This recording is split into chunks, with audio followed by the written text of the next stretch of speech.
안녕하세요. 저는 법무법인원에 근무하는 이유정 변호사입니다. 저는 이제 오늘 인공지능 기술과 법에 대해서 좀 말씀드리려고 하는데요.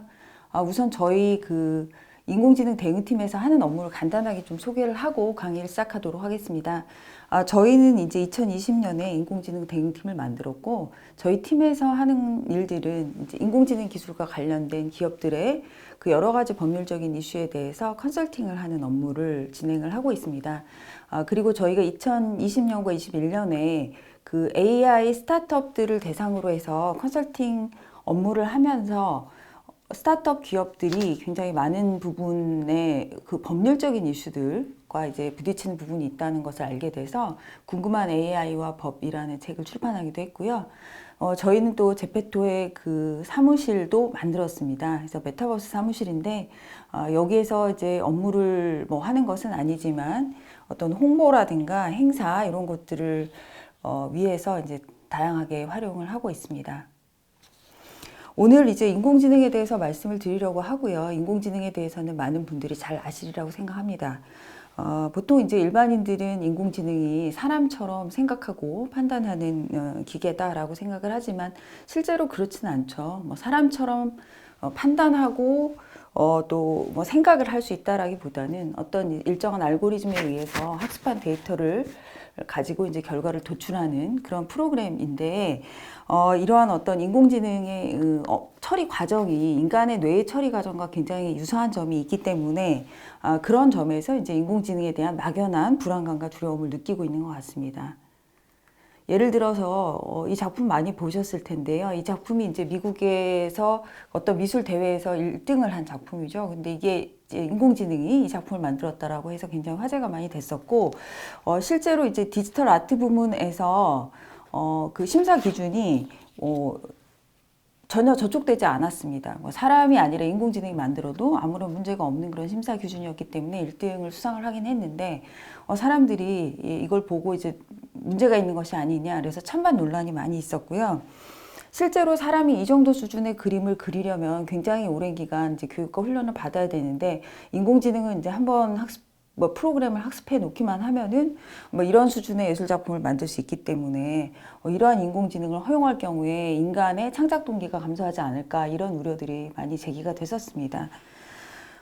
또 뭐 최근에 나온 거 보면 그림뿐만 아니라 텍스트를 얘기하면 바로 그림을 만들어주기도 하는 그런 인공지능도 있고, 또 10분 만에 음악을 작곡해주는 인공지능도 나오고 있어서 이제 사람의 능력을 뛰어넘는 인공지능들이 자꾸 나오고 있습니다. 그러다 보니 이제 인공지능에 대해서 어떤 법적 책임을 물리거나 아니면은 또 권리를 부여하는 문제. 그래서 그 인공지능의 법인격을 인정할 것인가 하는 문제들이 이제 막 논의가 되고 있는데요. 실제로 인공지능은 사람처럼 뭐 자의식을 가지고 있지도 않고 또 감정을 가지고 있지도 않습니다. 감정을 물론 이제 분석해서 이해하거나 또 감정에 맞는 반응을 할 수는 있는데, 이것이 이제 인간의 감정과는 상당히 다르죠. 그렇지만은 인공지능이 이제 반려동물이 인간의 어떤 그 사랑의 대상이 되는 것처럼 인공지능이 또 인간과 교류하는 존재로서 그 서로 이제 교감을 하게 되고, 그렇게 되면은 이게 보호의 대상으로 인식될 수가 있어요. 그러니까 이게 이제 요즘에 나오는 이제 동물권과 굉장히 유사한 논의인데요. 그래서 실제로 EU에서는 법인격 을 인정해야 된다 또는 뭐 아니다 이런 논란들 속에서 전자인격에 관한 논의들도 좀 나오고 있습니다. 이 인격권에 관한 문제는 인공지능은 사람처럼 대우할 것인가의 문제이기도 하지만, 사실은 이제 인공지능이 어떠한 행위를 했을 때 거기에 대해서 이제 법적인 책임을 물릴 수 있을 것인가의 문제와 관련이 되고요. 그리고 또 법적인 권리를 어느 정도까지 인정할 것인가의 문제이기 때문에 이제 이렇게 논의가 되는데, 뭐 이제 우리가 그 민법에서 사람에게는 인격권을 인정하면서 또 법인에 대해서도, 법인은 사람이 아니잖아요. 근데 그래도 이제 인격권을 인정하는데, 그 이유는 그렇게 어떤 권리와 책임의 귀속 주체를 정해야 이제 법률 관계가 명확하게 정리되기 때문입니다. 그래서 인공지능에 대해서도 이렇게 법인격과 마찬가지로 전자인격 같은 것들을 이제 부여해야 되는 것이 아니냐, 이제 이런 논의들이 있는 것이고요. 또 요즘에 그 동물권에 관한 논의들이 매우 이제 진행이 되고 있잖아요. 그래서 사실 동물은 뭐 스스로를 인식하거나 감정을 느끼는 존재 인지 아닌지 우리가 잘 알 수 없죠. 하지만 이제 인간과 교류의 대상이 되기 때문에 동물을 학대하거나 이런 경우에는 이제 처벌을 받는 그런 규정들도 나오고 있죠. 그래서 그러한 그 논의들을 이제 인격권을 조금 더 확장하는 추세에서 포스트 휴먼 담론이라고 하는데, 그 포스트 휴먼 담론의 연장선상에서 인공지능의 인격권을 인정할 것인가 이런 것들에 대한 이제 고민이 필요하다라는 얘기들이 되고 있고, 화면에서 나오는 이제 그 법정에서 인공지능 콜로키움에 대해서 좀 말씀드리면, 이거는 이제 저희 법무법인에 계신 변호사님이 인간의 법정이라는 소설을 쓰셨는데, 그 내용이 이제 먼 미래에 안드로이드 로봇이 주인을 살해해서 이제 재판을 받는 얘기입니다. 근데 이제 여기서 원래 이런 범죄를 저지른 안드로이드 로봇은 바로 폐기를 하게 돼 있는데, 이 로봇은 어떻게 해서 인간과 비슷한 자의식을 가지게 됐어요. 그러니까 이제 인공지능을 변호하는 변호사가 이렇게 자의식을 가진, 인간과 유사한 자의식을 가진 인공지능에 대해서는 재판을 받을 권리를 인정해야 된다라는 내용으로 이제 법정에서 투쟁을 하는 내용입니다. 그래서 굉장히 좀 흥미있는 내용이고, 그래서 저희가 이 주제를 가지고 이제 뭐 그 저작권법 전문가와 또 포스트 휴먼 그 연구하시는 철학자 분들을 좀 모시고 콜로키움을 개최한 적이 있었습니다. 근데 법률에서는 인공지능에 대한 특별한 정의 규정은 없어요. 그러니까 인공지능이라는 게 이제 사람처럼 인식하고 판단하고 예측하는 이런 이제 소프트웨어이고요. 그래서 소프트웨어 지능법에 관한 규정이 있고, 또 지능형 로봇법에서 그 지능형 로봇이란 외부 환경을 스스로 인식하고 상황을 판단해서 자율적으로 움직이는 기계장치 소프트웨어를 말한다라는 이제 규정이 있는데, 이것이 어떻게 보면은 이제 인공지능에 대한 이제 법률적인 규정의 하나라고 볼 수가 있습니다. 그 법률가들이 인공지능에 대해서 이제 관심을 가진 것은 이제 뭐 알파고 사건, 그러니까 알파고가 이제 이세돌을 이기는 이제 그 사건이 굉장히 좀 충격적이어서 그 이후에 많이 논의가 됐는데, 실제로 그 굉장히 추상적인 차원에서 논의가 됐어요, 처음에는. 그래서 인공지능이 뭐 범죄를 저지르면 처벌을 할 수 있을까, 또는 인공지능 판사가 재판을 할 수 있을까, 자율주행 자동차 사고를 일으키면 누가 책임져야 되나, 이렇게 이제 책임과 권리에 관한 이제 그 철학적인 문제들이 주로 제기가 되어 왔었는데요. 지금은 조금 달라졌습니다. 그러니까 데이터 3법 개정 이후에 이제 개인정보보호법에서 가명 처리의 근거 규정이 신설이 됐는데, 이 가명 처리가 그 인공지능 학습용 데이터를 만드는 과정에서 굉장히 필요한 거거든요. 그래서 그전에는 이제 가명 처리에 관한 그 명시적인 규정이 없었는데, 개정된 그 법률에 그 가명 처리에 관한 근거 규정이 만들어지면서, 그러면 이제 인공지능 학습용 데이터 개발하는 과정에서 이제 개인정보법에 이게 그 위배되느냐 아니냐, 이런 것들이 이제 현실적인 법률 이슈로 나타나기 시작을 했고요. 또 그 화면에 보시는 저 대회는 그 인공지능 프로그램인 알파로라는 프로그램을 그 인간 변호사들과 같이 이제 대결을 하는 장면인데, 저게 그 근로계약서를 이제 검토하는 그 인공지능 프로그램이에요. 근데 그 프로그램에 의해서 근로계약서를 검토하는 것과 실제 변호사들이 검토하는 것 사이에 이제 어떤 차이가 있고 누가 더 잘하나 이런 걸 봤더니 알파로가 더 잘했어요. 그래서 훨씬 빠른 시간 내에 그런 결과를 내는 그런 사건이 있어서, 또 법률가들은 저런 것들 보고 또 굉장히 많이 이 인공지능이 이제 우리 바로 옆에 다가왔구나라고 이제 체감하는 이제 그런 계기가 됐었고, 또 최근에는 뭐 로톡이나 이런 것들 신문 보도 많이 보셨을 텐데, 이렇게 리걸테크 산업이 많이 발전하고 있습니다. 그래서 뭐 데이터 검색이나 판례를 검색하거나 또는 이렇게 번역을 하는 것들도 전부 다 인공지능을 활용하는 프로그램들이 굉장히 많이 도입되고 있기 때문에, 그 전에 이제 추상적인 관심에서 지금은 굉장히 현실적인 문제로 이제 바뀌고 있다, 이렇게 보시면 될 것 같아요. 인공지능과 관련해서 법률가들 뿐만 아니라 일반인들에게도 인공지능 윤리와 관련된 이제 그 많은 생각을 하게 했던 사건이 이제 이루다 사건이죠. 이루다 사건 잘 아시겠지만, 이게 이제 인공지능 챗봇인데, 출시하면서 굉장히 많은 인기를 얻었어요. 그래서 한 2주 만에 가입자가 80명이 넘는 정도로 이제 폭발적으로 증가를 했는데, 이 이루다를 상대로 한 성희롱도 있었고, 또 이루다가 하는 말 중에 소수자에 대한 혐오나 또 여성에 대한 차별적인 발언 같은 것들이 있었습니다.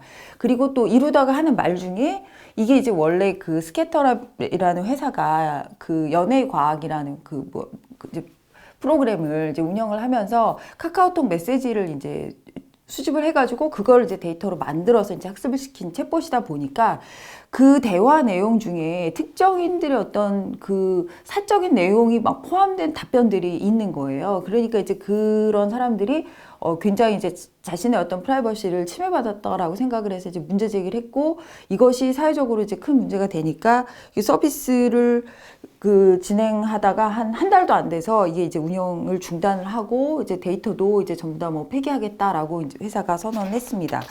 그래서 이제 개인정보보호위원회에서 나중에 조사를 해보니까 그 이루다 개발 과정에서 그 정보를 수집할 때 이제 그 정보 주체로부터 이러한 어떤 데이터를 인공지능 학습에 이용하겠다라는 그런 이제 구체적인 내용을 이제 고지하지 않고 동의를 받았기 때문에 그 부분이 이제 개인정보법 위반이라는 이유로 이제 과징금 부과를 받았습니다. 그래서 이제 최근에는 성적인 단어를 금지어로 설정을 하고 또 여러 가지 그 답변에 있어서도 굉장히 이제 뭐 신중한 답변을 할 수 있게끔 프로그램을 다시 이제 만들어서 다시 이제 서비스 제공을 하고 있죠. 이거 이외에 법무부의 출입국 심사에서 인공지능을 활용한 사례가 있었는데 이거는 이제 국정감사에서 문제가 됐어요. 그래서 법무부의 그 출입국 심사를 위해서 이제 인공지능 카메라를 가지고 그 어떤 얼굴에 관한 정보라든가 뭐 이런 행동에 관한 정보 같은 것들을 이제 수집을 해서 인공지능 프로그램을 개발하는 민간 업체에 이제 위탁을 했죠.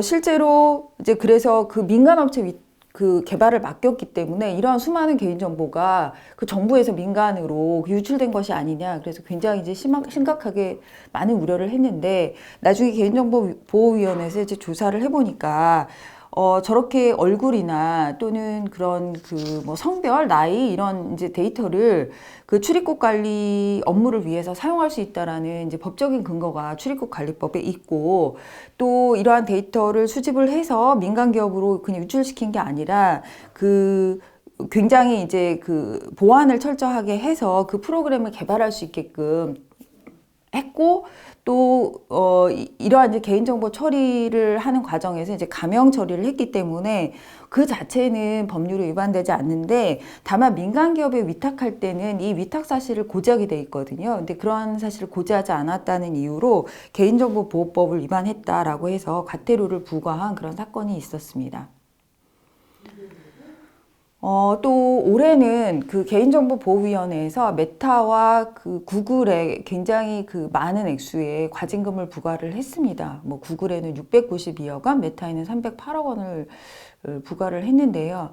이거는 이 구글이나 메타에서 이용자들로부터 이제 동의를 받아서 행태 정보를 수집을 해가지고 온라인 맞춤형 광고에 활용을 했는데 이 행태 정보라는 게 그 자체는 개인 정보라고 보기는 어렵지만 어떤 그 사람의 선호라든가 취향이라든가 뭐 성향이라든가 이런 것들을 분석할 수 있는 정보로 이게 개인과 결합이 되면 굉장히 그 심각한 사생활 침해를 나올 수가 있는 그런 정보거든요. 근데 이러한 행태 정보가 있어야 이제 맞춤형 광고가 가능한 것이고 그런데 그 메타나 구글에서 이러한 개인정보를 수집하는 과정에서 정확하게 어떤 목적에 사용된다 그리고 어떤 정보를 수집한다라는 내용을 정확히 고지를 하지 않은 거예요. 그래서 구글 같은 경우에는 약관에 어떤 부분에 이게 굉장히 보이기 어렵게 숨겨놨고 메타 같은 경우에는 문구가 분명하지 않게 굉장히 이렇게 뭐 뭉뚱그려서 설명하는 형식으로 이제 되어 있다 보니까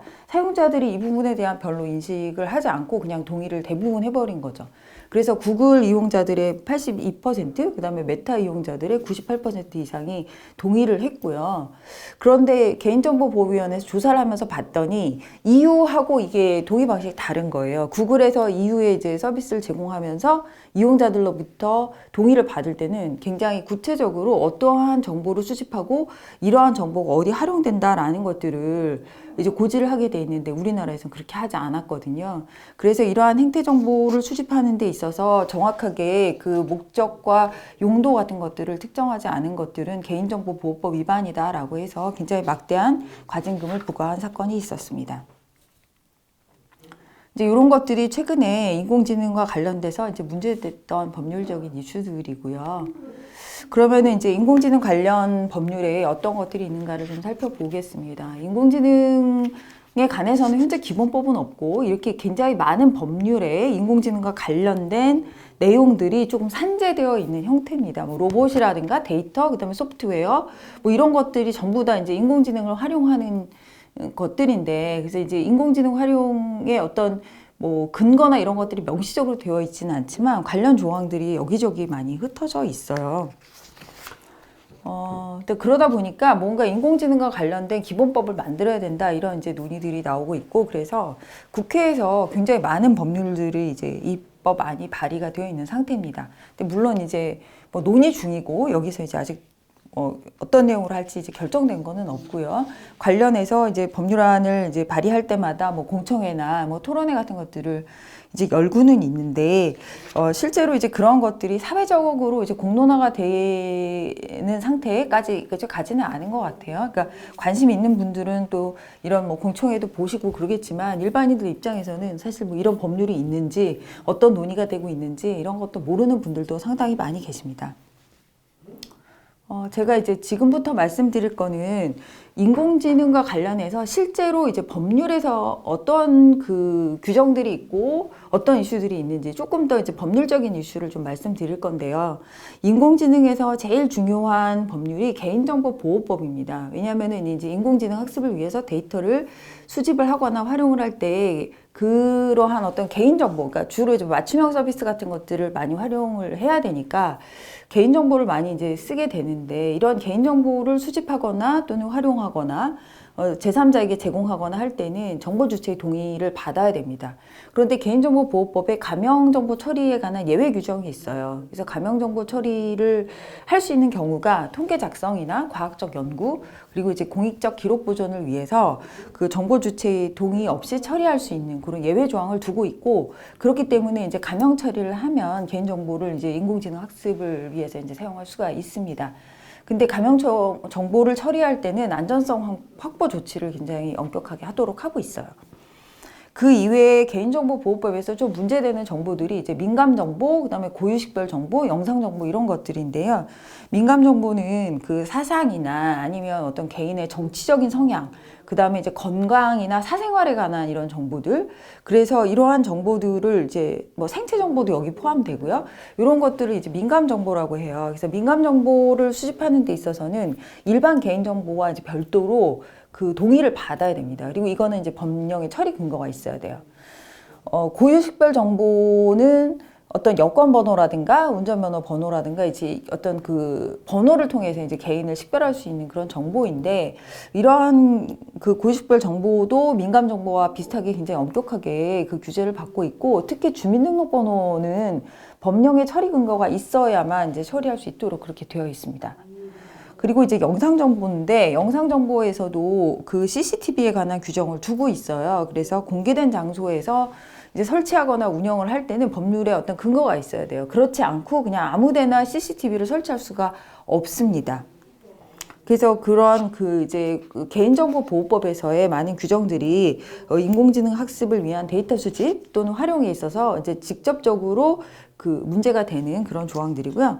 다음으로 요즘에 많이 논의되고 있는 게 이제 저작권법인데요. 저작권법도 마찬가지로 아까 보여드린 뭐 그림처럼 인공지능이 이제 뭐 창작을 하는 경우들이 많잖아요. 뭐 작곡을 하기도 하고 그림을 그리기도 하고 또 글을 쓰기도 합니다. 그래서 이러한 경우에 그 저작권을 누구한테 줄 것인가의 문제가 이제 제기가 되고 있는데, 지금 저작권법에서는 이거 어떤 저작권의 권리를 사람에게만 인정을 하고 있어요. 그래서 인간의 사상이나 감정을 표현한 창작물 이렇게 규정을 하고 있기 때문에 인공지능 자체가 저작권을 가질 수는 없습니다.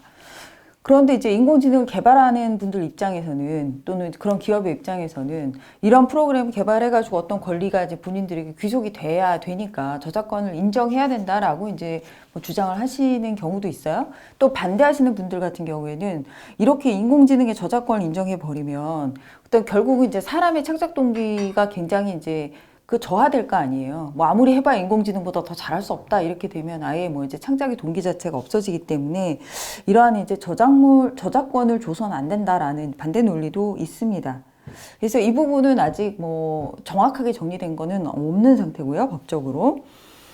다만 어떤 이런 그 인공지능 프로그램을 이제 무단으로 사용한 경우에는 이제 부정경쟁 방지법에 위반돼서 요거는 이제 불법행위 책임을 지게 됩니다. 인공지능과 관련해서 이제 그 여러 산업 분야에서 많이 인공지능을 활용하고 있는데 그 산업 분야별로 법률들이 다 달라요. 그리고 이제 그 법률에 저촉되지 않도록 해야 이 기술을 실제로 어떤 산업 분야에 적용을 할 수가 있습니다. 그 중에서 이제 좀 대표적인 게 헬스케어인데 헬스케어 분야에서 인공지능을 활용하려는 노력들이 굉장히 많이 진행이 되고 있거든요. 그리고 기술도 많이 발전을 했는데 이러한 어떤 그 헬스케어와 관련된 개인의 건강정보는 개인정보보호법상의 민감정보에 해당되거든요. 그리고 헬스케어를 위해서는 맞춤형 서비스가 필수잖아요. 그러니까 맞춤형 서비스를 하려면 가명 처리가 어려워요. 그러다 보니까 이제 이 개개인들에 대한 어떤 동의를 받아야 되는 문제들이 있죠. 그러니까 아무래도 이제 그 헬스케어 분야에서 인공지능을 활용하는데 개인정보보호법상의 이제 민감정보에 관한 규정들이 많이 이제 장애가 되고 있어요. 뭐 예를 들어서 당뇨병 환자의 투약 기록을 기반으로 해서 이제 앱을 만든다. 그랬을 때 투약 기록 자체가 이제 개인정보보호법상의 민감정보에 해당되고요. 그 다음에 개인적인 어떤 그 맞춤형 서비스를 해야 되니까 어떠한 그 본인에 대한 서비스뿐만 아니라 이거를 이제 다른 사람들의 서비스를 위한 기술 개발에 사용한다라는 점도 또 고지를 하고 동의를 받아야 되고 뭐 이러다 보니까 그 실제로 이제 아이디어는 굉장히 많은데 이러한 정보를 수집해서 프로그램을 만들거나 하기가 매우 어려운 점이 있습니다. 그리고 또 우리 그 나라의 의료법에서는 의료행위는 의사만 할 수 있도록 되어 있거든요. 근데 저 의료행위의 범위가 굉장히 넓어요. 진찰하거나 뭐 처방하거나 수술을 하거나 이런 거는 당연히 포함되고 그거 말고도 질병의 예방이나 치료행위, 그 다음에 이제 의료인이 행하지 않았을 때 이제 보건위생상 위해가 생길 우려가 있는 행위, 이런 굉장히 광범위한 모든 행위들을 다 그 의료법에 이제 의료행위로 보고 있어서 그 의사가 아닌 인공지능 소프트웨어로 이런 행위를 하는 경우에는 의료법에 위반될 소지가 굉장히 많습니다. 그리고 인공지능 프로그램을 이용해서 질병을 뭐 사전에 진단하거나 치료하는 그런 소프트웨어 같은 것들도 이제 많이 그 개발이 되고 있는데 이런 것들은 의료기기거든요. 그래서 이제 의료기기법이 적용이 되고 의료기기로 그 허가를 받으려면 굉장히 그 엄격한 요건들을 다 갖춰서 허가를 받아야 돼요. 식약처에서. 그러니까 이제 사실 그 질병을 진단하거나 치료하는 인공지능 그 프로그램 개발에서 이제 좀 어려움이 있고요.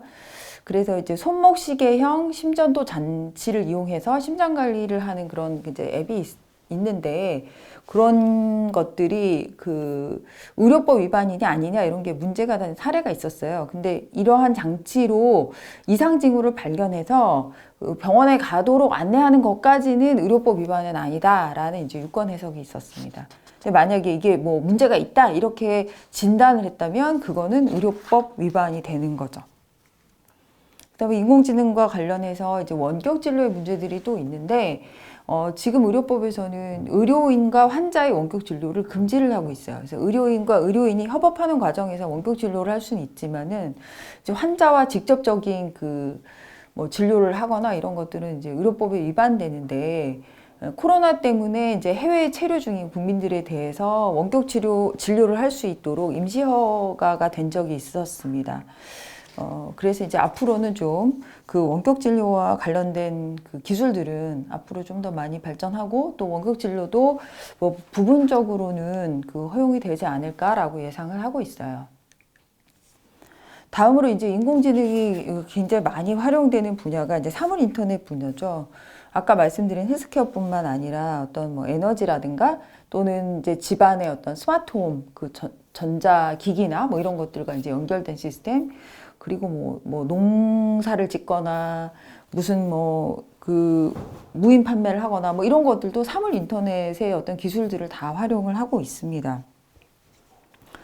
사물 인터넷을 이용했을 때 이제 문제되는 게 또 거기서 개인정보 유출 문제가 있어요. 그러니까 뭐 인공지능 스피커가 있는데 인공지능 스피커가 사람의 그 대화를 다 인식을 하잖아요. 그래서 이제 음성 정보를 가지게 되는데 이런 우리나라에서 이제 인공지능 스피커를 제공하는 그 회사들에서는 이러한 음성 정보를 비식별 조치를 하고 24개월간 보관한 다음에 폐기하도록 약관에 명시를 하고 있습니다. 그래서 나름은 이제 관리를 하고 있는 셈인데 그렇다고 해서 이게 완전히 안전하냐? 그러니까 해킹을 통해서 유출될 가능성은 여전히 있습니다. 그러니까 뭐 사이트 아이디나 뭐 어떤 그 단말기 위치 정보나 결제 정보나 이런 것들은 그 해킹을 통해서 계속 유출될 가능성이 매우 높고 실제로 텔레그램 엠번방 운영자가 IP 카메라를 해킹해서 얻은 그 촬영물을 이제 음란물 사이트에 유포한 그런 사건들도 있었어요. 그래서 이렇게 이제 사물 인터넷을 통해서 개인정보가 유출됐을 때 누가 책임을 지느냐의 문제가 있거든요. 근데 이제 똑같은 건 아니지만 그 어떤 포털 서비스 사업을 하는 회사에서 이제 그 온라인 서비스를 제공하는데 거기에 이제 가입한 회원들의 개인 정보가 해킹 사고로 유출된 적이 있었습니다. 그래서 이제 회원들이 포털 회사를 상대로 손해배상 청구 소송을 했는데 법원에서는 어떻게 판단했냐면은 이 서비스 제공자가 할 수 있는 기술적이고 관리적인 보호 조치를 다 했다. 그런데도 그 해커가 이제 이 접근을 하는 방식이 이러한 그 보호 조치가 예상할 수 있는 범위를 넘어서 해킹을 한 거예요. 그러니까 바로 이제 그 DB 서버에 이제 바로 뭐 게이트웨이 서버를 거쳐가지고 DB 서버에 로그인을 할 수 있었던 그런 상황이었는데 이제 그렇게 하다 보니까 이러한 그 아무리 보호 조치를 잘 했어도 이런 사고가 발생할 수밖에 없었다. 그러니까 다시 말해서 보호 조치의 미이행과 해킹 사고의 발생 사이에는 인과관계 없다라고 해가지고 손해배상 책임을 인정하지 않은 사례인데 사물 인터넷에 대한 해킹도 비슷한 논리가 적용되지 않을까라고 생각하고 있습니다. 다음으로 이제 자율주행 자동차인데 자율주행 자동차에 관해서는 워낙 많은 논의들이 있어요. 자율주행 자동차가 이제 사고를 내면 누가 책임져야 되냐, 뭐 제조사가 책임져야 되냐, 아니면 프로그램 개발한 사람이 책임을 져야 되냐, 아니면 운전자가 책임을 져야 되냐, 이런 많은 논의들이 있는데 현재로서 뭐 정리를 하자면 운전자가 운행 지배를 하고 있었다라고 하게 되면 운전자 책임이고 또 운전자가 운행을 했었더라도 이게 시스템 결함의 문제라면 제조회사가 책임을 지는 게 맞고 또 운전자와 제조회사의 그 과실이 공동으로 있다면은 과실 비율에 따라서 책임을 분담하게 됩니다. 즉 그러다 보니까 완전 자율주행 자동차는 굉장히 판단이 어려운 거예요. 이런 경우에는 아직 법률 제도가 마련되지 않았고 사회적으로 논의할 부분들이 굉장히 많습니다. 그러니까 이제 뭐 트롤리의 딜레마라고 해서 어떤 전차가 오는데 그대로 놔두면 한 명이 죽고 방향을 틀면 5명이 죽고 이런 상황에서 어떻게 할 것인가 뭐 이런 문제들이 있잖아요.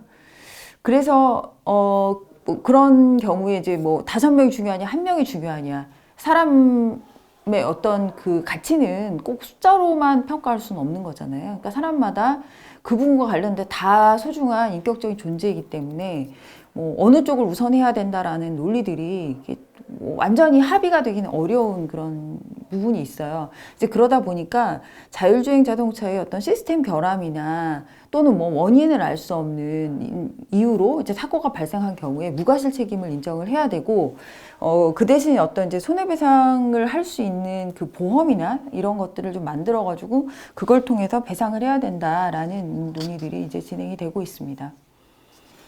인공지능 기술이 활용되는 그 분야에 이제 또 드론이 있죠. 네, 드론은 이제 무인 비행 장치인데 드론도 굉장히 많은 법률에 적용을 받습니다. 뭐 항공안전법이라든가 항공사업법 뭐 이런 그 안전이 굉장히 필요하기 때문에 그런 이제 엄격한 규제를 받고 있고요.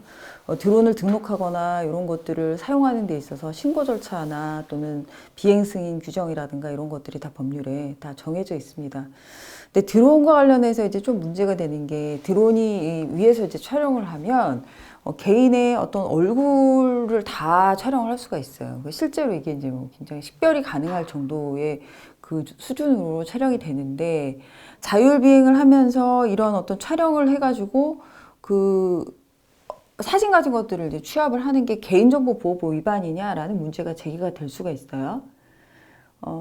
근데 사실 이제 드론이 그 비행을 하면서 거기에 찍히는 모든 사람들로부터 개인정보 수집에 관한 동의를 받을 수는 없잖아요. 이건 이제 불가능한 일이고, 그렇다고 해서 이것을 이제 그대로 두게 되면 사실 내가 뭐 어떤 행동을 하고 있고 어디 가 있는지 이런 것들이 이제 다 알려지니까 사생활 침해가 될 수밖에 없죠. 그래서 이제 드론을 이용해서 개인의 얼굴과 모습을 촬영하는 경우에는 뭐 일시적으로 사용하는 거는 괜찮지만 이거를 뭐 수집을 해서 어떤 얼굴 모습이나 이런 것들을 이제 개인정보로 활용을 한다고 하면 이건 개인정보보호법 위반될 여지가 있어요. 그리고 이제 드론과 관련해서 뭐 뉴스에도 나왔던 것 같은데 이제 집안 내부를 촬영을 한 사건이 있었습니다. 이런 경우에 이거를 이제 처벌할 수 있느냐? 근데 원칙적으로 이게 주거침입죄 구성 요건에 해당되지는 않아요. 그래서 주거침입죄는 성립되지 않고 만약에 어떤 뭐 그냥 속옷만 입고 있는 사진을 찍었다거나 뭐 성관계 사진을 찍었다거나 이렇게 되면 이거는 성폭력특별법 위반될 수 있습니다. 그러니까 이제 처벌을 받을 수 있는 경우는 그런 경우고 처벌을 받지 않더라도 사생활 침해나 초상권 침해에 해당될 수가 있어서 민사상으로 불법행위 책임은 이제 인정된다라고 볼 수 있어요. 그래서 드론과 관련해서는 이제 이런 이슈들이 좀 있다라는 걸 말씀드리고요. 다음으로 이제 에너지 분야인데요. 요즘에 이제 에너지 효율화 얘기가 많이 되고 있죠.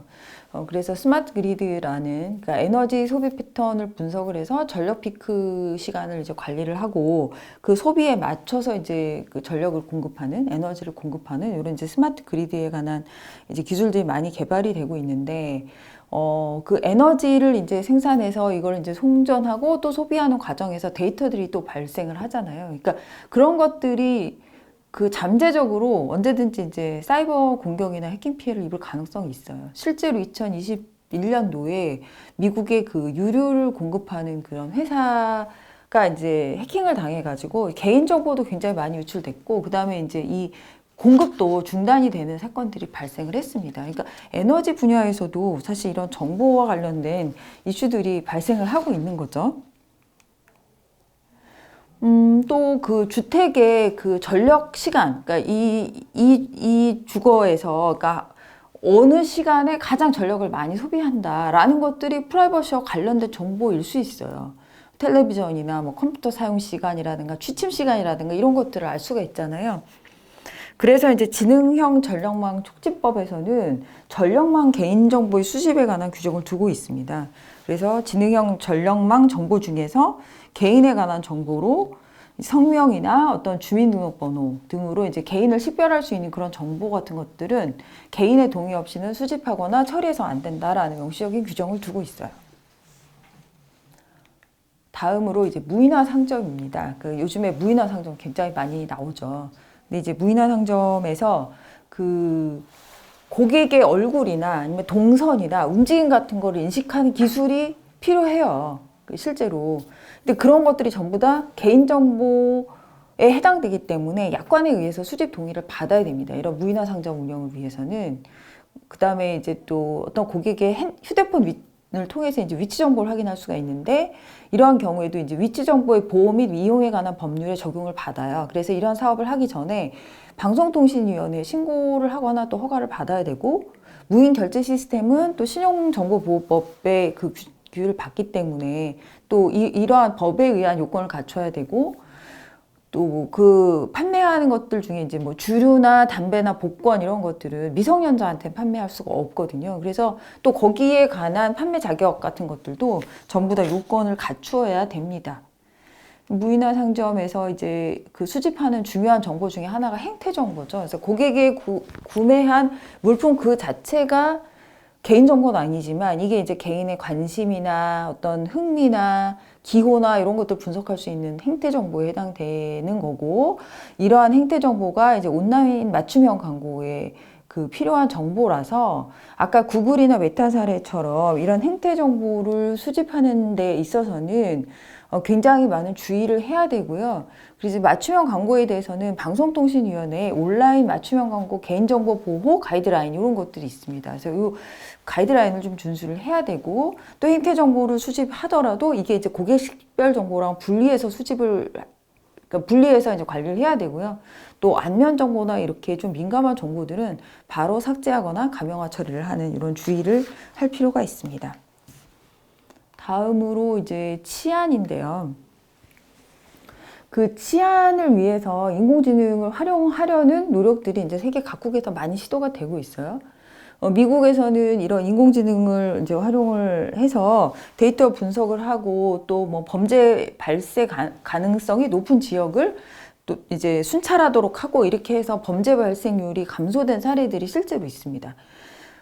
그래서 뭐 많은 정보들, 그러니까 개인정보, 뭐 차량정보, 또 체포기록, 교통법규 위반 기록, 이런 것들 다 수집을 해가지고 이제 용의자를 추적하는 기술들이 개발이 되고 있는데, 이게 또 효율적이긴 하지만 어떤 면에서는 인공지능에 학습되는 이런 데이터 자체가 굉장히 어떤 편견에 의해서 오염되어 있다라는 연구 결과도 있습니다. 그래서 실제로 뭐 어떤 더 가난한 지역에 사는 사람들, 또 흑인들에 대해서 이러한 그 범죄 예측 비율이 훨씬 높아지는 거예요, 실제보다. 이런 것들 때문에 문제가 되고 있고, 또 범죄와 무관한 사람들의 초상권이나 인격권이나 사생활을 침해할 수도 있잖아요.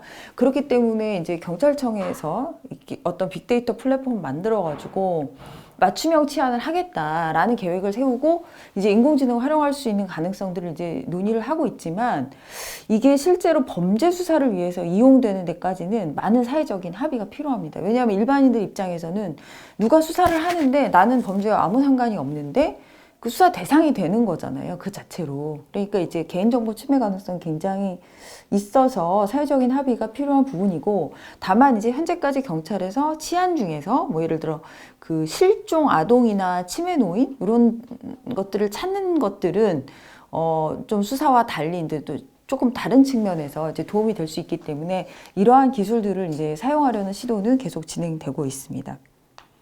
그리고 이제 뭐 안면 인식을 할 수 있는 CCTV 설치 이런 것들도 이제 지역별로 뭐 시범적으로 운영된다. 또 치안을 위해서 이런 것들이 활용된다라는 기사들을 가끔 보실 수가 있는데, 개인정보보호법에서는 이 CCTV에 대해서 굉장히 엄격한 규정을 두고 있어요.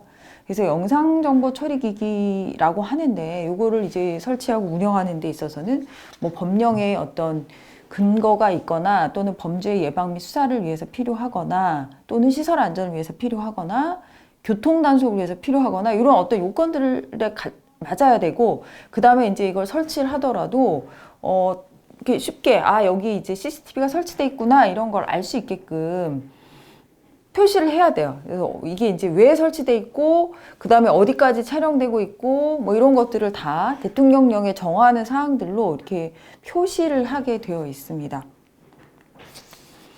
그래서 이제 그 CCTV 설치와 관련해서 이제 여러 가지 뭐 재미있는 것들이 있는데, 공개된 장소에 이제 설치를 할 때 문제가 되는 거잖아요. 그래서 그럼 상가의 공용 엘리베이터 내부는 공개된 장소냐 아니냐, 뭐 이런 논의가 있었는데, 공용 엘리베이터는 상가 같은 경우는 이제 불특정 다수인이 출입할 수 있는 곳이니까 공개된 장소에 해당되고, 그래서 이제 여기에 CCTV를 설치하려면 개인정보보호법의 요건을 따라야 된다, 이런 결정이 있었고, 또 주택에서 이제 그 지나가는 그 사람들, 그러니까 어떤 그냥 자기 집에 이제 어떤 보안을 위해서 CCTV를 설치를 했는데, 이게 그 출입문은 공개된 장소는 아니지만 지나가는 사람을 다 촬영할 수 있도록 CCTV를 설치하는 경우에는 이건 타인의 사생활을 침해한 거라서 이거는 허용되지 않는다, 이런 결정도 있었고, 이제 그런데 이제 또 무단으로 쓰레기 버리는 행위가 있잖아요. 그래서 이런 것들을 적발하기 위해서 CCTV 설치한 거는 그러면 이거는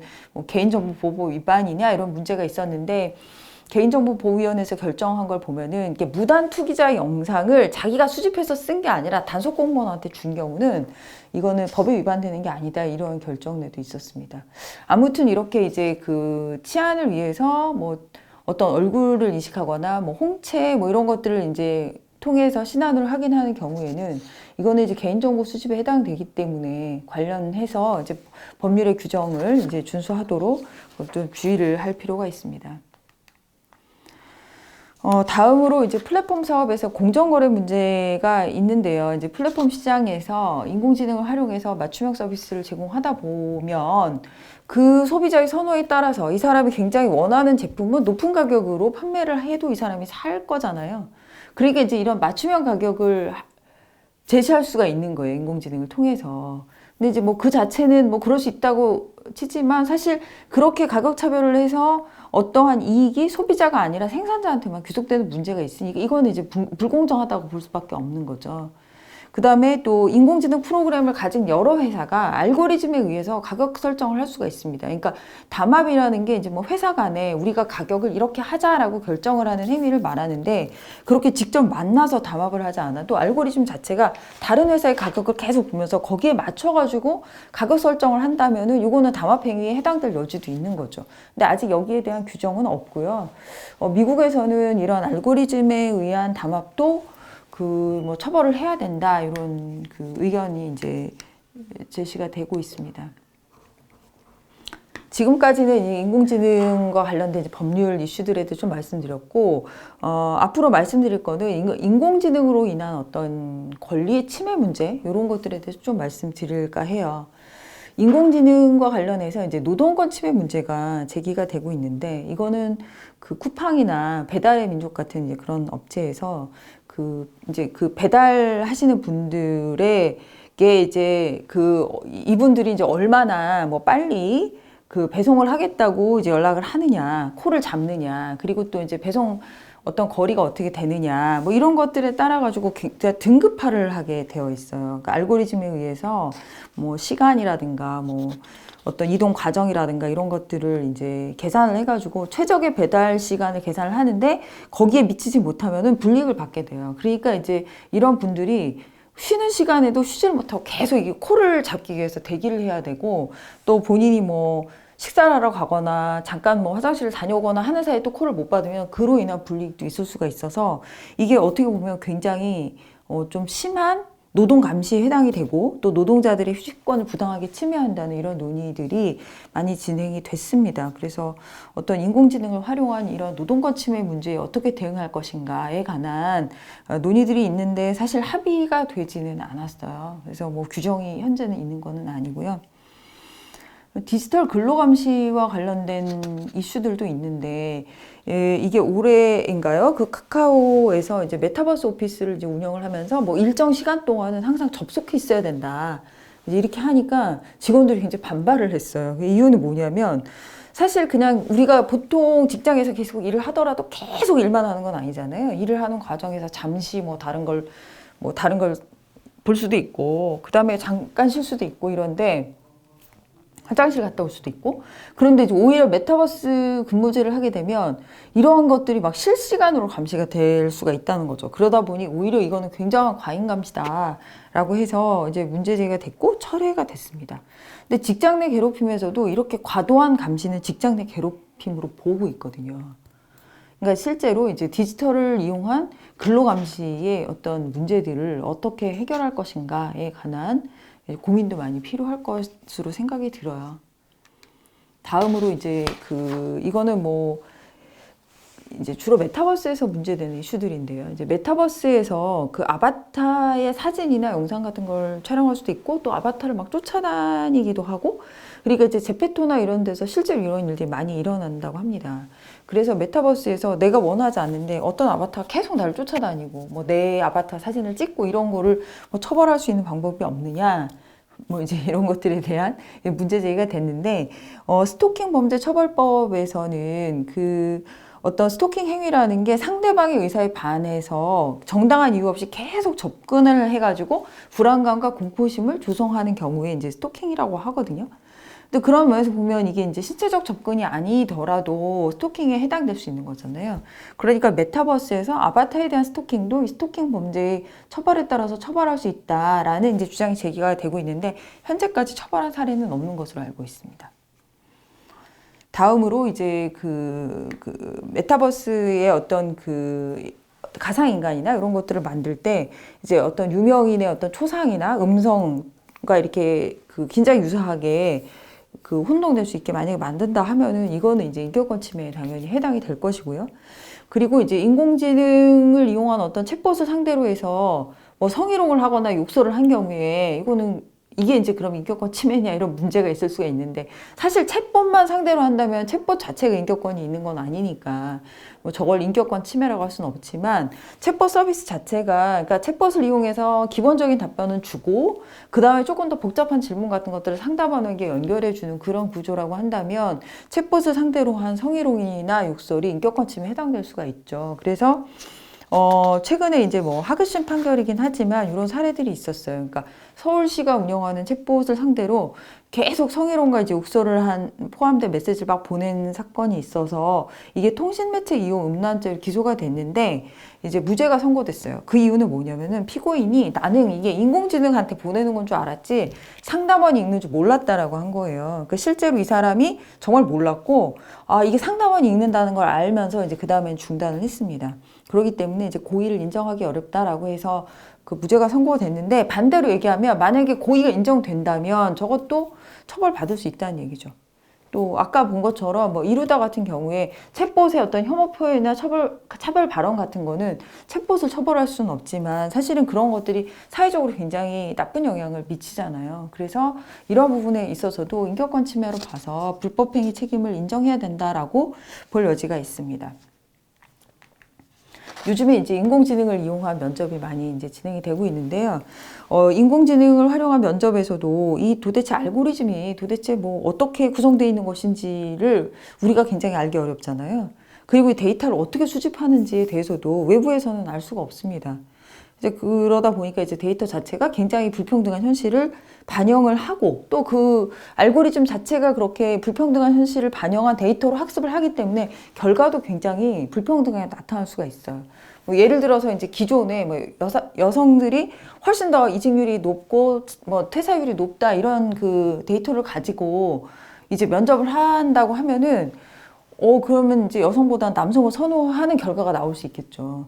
근데 이렇게 이제 여성들이 더 많이 이직하고 퇴사하는 이유가 어떤 임신, 출산이나 이런 여러 가지 그 여성이 가지고 있는 고유한 특성들 때문에 이제 그런 결과가 발생할 수 있는데 이러한 것들을 차별을 해소하기보다는 오히려 차별을 그냥 정당화하고 계속하는 방향으로 알고리즘이 작동하기 때문에 이런 경우가 이제 문제가 되는 것이고요. 그래서 최근에 이제 법원에서는 인공지능을 면접을 한 공공기관에 대해서 그 인공지능 채용 도구가 어떻게 구성되어 있는지, 그러니까 공정한 채용 절차를 준수했는지, 그리고 개인정보를 침해했는지, 또 이런 편향적인 결과가 없는지 이런 것들에 대한 정보 공개를 하도록 한 판결들도 있었습니다. 인공지능의 이제 문제 중에 또 젠더 차별 문제가 있어요. 근데 인공지능 스피커나 이런 것들 보면 여성의 목소리로 돼 있잖아요. 그것도 굉장히 젊은 여성의 목소리. 뭐 이러다도 20대 여성으로 이제 설정이 되어 있습니다. 그럼 왜 인공지능을 이렇게 여성으로 만드는가? 이제 그만큼 어떤 여성을 대상화한다라는 점에서 좀 문제가 될 수가 있고요. 또 실제로 그 인공지능이 이제 학습을 하는 과정에서 사용하는 데이터에 여성보다 남성의 데이터 훨씬 많다고 해요. 그러다 보니까 미국에서 이제 연구 결과를 이렇게 보면은 안면을 이제 인식하는 그 인공지능이 흑인 여성은 인식률이 매우 떨어진다고 합니다. 이렇기 때문에 이제 인공지능에서도 그 젠더 차별이 있다라는 문제제기가 많이 되고 있고요. 또 인공지능을 상대로 한 대화나 이런 것들에서 이제 성희롱적인 발언 같은 것들이 계속 이제 축적이 되다 보니까 이런 것들이 이제 그 무슨 처벌을 할 수는 없지만 어떤 사회적으로 굉장히 여성을 비하하고 차별하고 이제 이러한 그 분위기를 만들 수가 있지 않습니까? 그래서 이제 이러한 그 인공지능에서의 젠더 차별 문제를 굉장히 그 우리들이 염두에 좀 두고 개발을 해야 된다. 그리고 데이터 자체가 굉장히 편향적이라면 데이터 자체를 좀 더 성중립적으로 이렇게 만들어야 또 그 결과도 이제 차별이 없는 그런 인공지능 만들 수 있다. 이런 논의들이 이제 많이 제기가 되고 있죠. 다음으로 이제 가상인간에 관한 문제인데요. 이 가상인간 요즘에 우리나라에서 굉장히 많이 활용되고 있죠. 이게 가성비가 높잖아요. 그러니까 한번 이제 가상인간을 만들면은 뭐 그 일반 유명인 광고 모델 쓰는 것보다 비용도 훨씬 절감하면서 그리고 또 사고도 안 납니다. 무슨 스캔들이 있는 것도 아니고 어디가 아파서 뭐 빠지는 것도 아니고 이러다 보니까 이제 가상인간에 대한 수요도 굉장히 늘어나고 있거든요. 그런데 이런 이제 가상인간을 만드는 과정에서 그 사람들의 영상과 이제 음성을 활용하게 되는데 그 과정에서 이제 개인정보보호법에 의한 그 동의를 거치느냐 그리고 이러한 그 동의를 받더라도 이게 도대체 어떻게 활용되는지에 대한 정확한 고지가 없으면 계약 자체가 굉장히 불공정해질 수가 있는 거죠. 그러니까 나는 이제 몇 마디 말을 했기 때문에 뭐 한 10분 정도 또는 30분 정도, 1시간 정도 대화를 하는 정도에 대한 뭐 대가를 받지만 실제로 그 음성을 이용해가지고 굉장히 많은 수익을 벌어들인다라고 하면 그런 계약은 불공정한 계약이라고 볼 여지들이 있잖아요. 그래서 이제 이런 문제들이 있고, 또 어떤 가상인간을 이용한 딥페이크 범죄의 위험성이 굉장히 높습니다. 그러니까 실제로 이제 이러한 어떤 실제 인간과 굉장히 비슷한 음성을 이용해서, 또는 뭐 내가 정말 우리 엄마의 음성 같은 것들을 이용해서 보이스피싱 범죄 같은 것들이 일어날 수가 있잖아요. 또는 이제 내 어떤 그 가상인간을 가지고 이제 어떤 포르노라든가 이제 이런 이제 불법 촬영물을 또 만들 수도 있고, 그래서 이제 딥페이크 범죄에 관한 이제 처벌 규정들도 필요합니다. 그러니까 지금 이제 성폭력처벌법에서 허위 영상물의 반포에 관해서는 처벌 규정을 두고 있어요.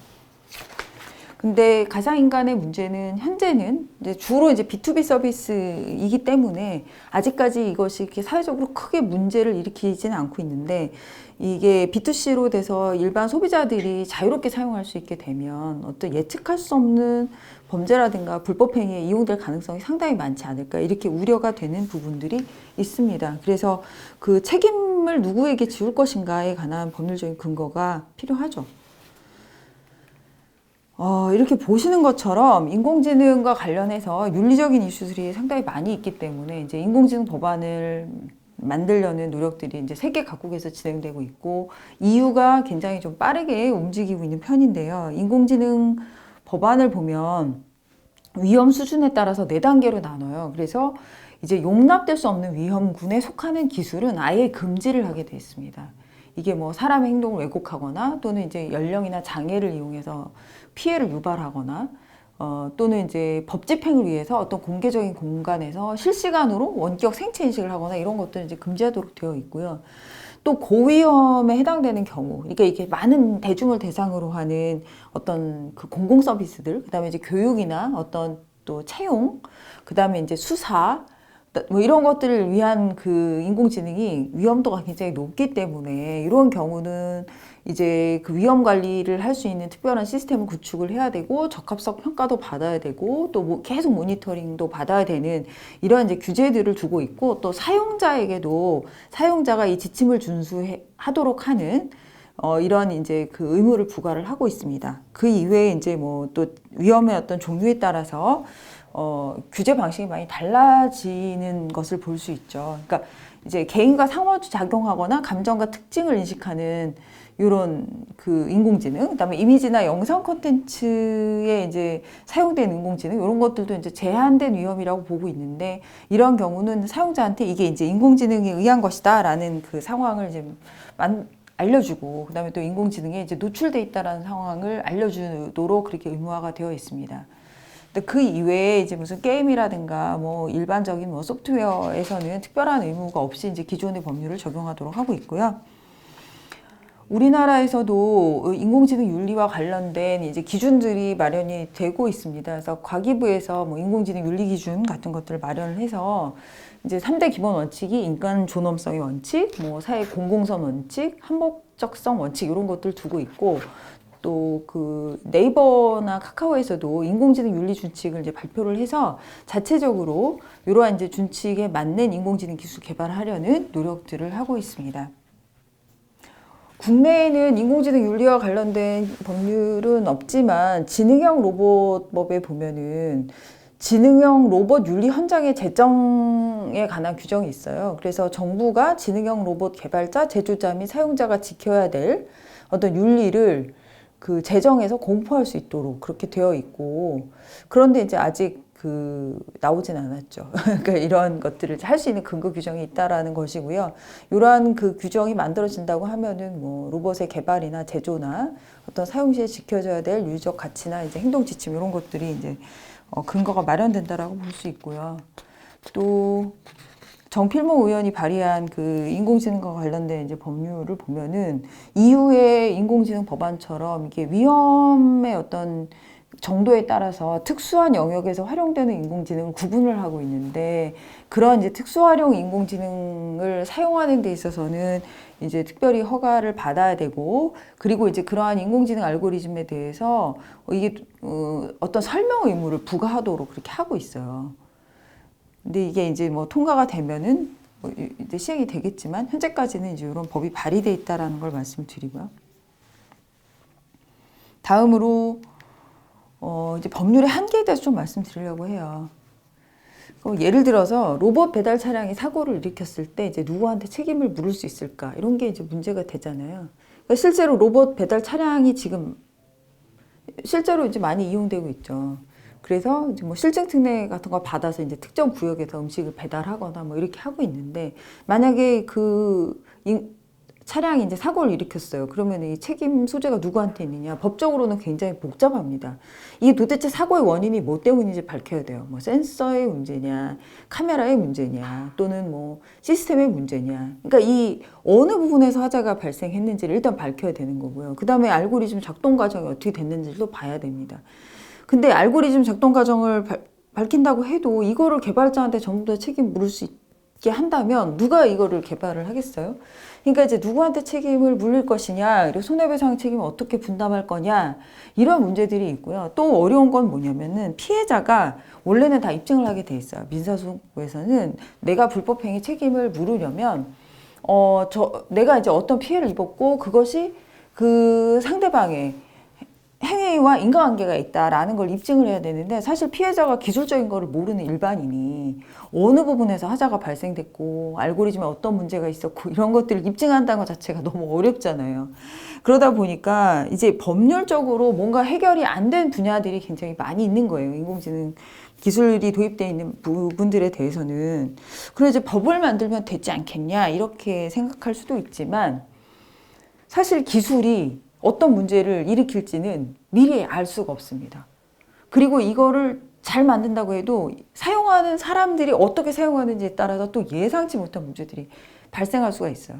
근데 법을 만들 때 이러한 것들을 다 예측을 해가지고 규제를 마련하는데 한계가 있잖아요. 이제 그런 한계들이 있고, 그 다음에 이제 사후적으로 규제를 한다고 해도 지금 현재 민법상의 기본 법리를 적용하게 되면 아까 로봇 배달 차량에서 본 것처럼 책임의 주체를 누구로 볼 거냐, 또 입증 책임을 누가 부담할 거냐, 손해의 범위를 어떻게 할 거냐, 손해를 어떻게 분담할 거냐, 이런 거에 대해서 아무것도 정해진 게 없어요. 굉장히 어려운 문제들이죠. 이러다 보니까 이제 법률로 규제하는 데 있어서 많은 한계들이 있다. 그리고 법으로만 모든 것이 해결될 수는 없는 것 같아요. 그래서 이제 기술적으로 설명 가능한 인공지능을 이제 개발하는 노력들도 이제 진행이 되고 있는데, 그 인공지능 자체의 알고리즘에 알 수 없는 부분들이 있잖아요. 개발자도 알 수 없는 그런 부분들, 얘가 어떻게 작동하는지 알 수 없는 그런 부분들도 있긴 하지만, 이게 어떤 인간의 아주 가장 중요한 권리 또는 뭐 안전 또 생명 이런 것들과 관련이 되어 있는 기술일수록 이 알고리즘이 어떻게 이제 움직인다라는 것들을 이제 공개할 필요가 있는 거고, 또 설명을 할 수 있어야 된다라는 거죠.